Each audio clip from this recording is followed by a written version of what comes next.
এই সকাল থেকে এটা খাবো না, ডায়েট করবো, হেলদি কিছু খাবো, এই ভাবতে, ভাবতে সারাদিনটা চলে গেলেও বিকেলবেলা হলে যে কি যে হয়, একটু কিছু চটপটা খেতে ইচ্ছে করে। তাই আজকেও আমার সেরকমই হলো, চটপটা কিছু খেতে ইচ্ছে করলো। আর ফ্রিজ খুলেই দেখছি ব্রেড রয়েছে আর সিদ্ধ করা আলুও রয়েছে।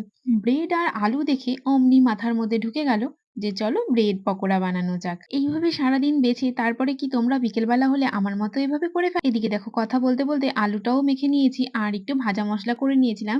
জিরে আর শুকনো লঙ্কা ভাজা করে নিয়েছিলাম, বাদাম একটু রোস্ট করে গুঁড়ো করে নিয়েছি আর কিছুটা কিশমিশ দিয়ে আর সামান্য লবণ দিয়ে দিয়েছি।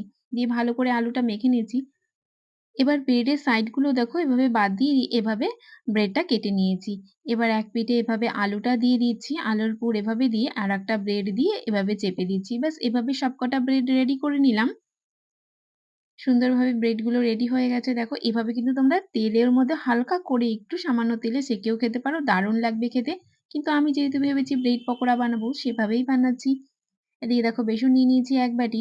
তার সাথে দিয়ে দিয়েছি কালো জিরে, লবণ আর এই সামান্য একটু হলুদ কালারের জন্য। দিয়ে ব্রেডটা এপিঠ-ওপিঠ ভালো করে চুবিয়ে নিয়ে গরম তেলের মধ্যে এভাবে ছেড়ে দিলাম। এবার একসাথে এভাবে দুটো ব্রেড দিয়ে ভালো করে লাল, লাল করে ভেজে নিয়ে নামিয়ে তারপরে গরম, গরম খেয়ে নাও। আর আমি এই ব্রেড পকোড়া খেতে, খেতে ভাবছি যে কালকে সকালে একটু বেশিক্ষণই হেঁটে নেব। আর যেই ভাবা সেই ভেবেই শোয়া, সকালবেলা আর ওঠা হয় না। তো সাথে ছিল গরম, গরম চাও। এই ছিল আজকে সন্ধ্যের স্ন্যাক্স। কেমন লাগলো অবশ্যই জানিও। ভালো লাগলে ফলো করে পাশে থেকো। দেখা হচ্ছে আবার নেক্সট ভিডিওতে। টাটা! সবাই সুস্থ থেকো, ভালো থেকো।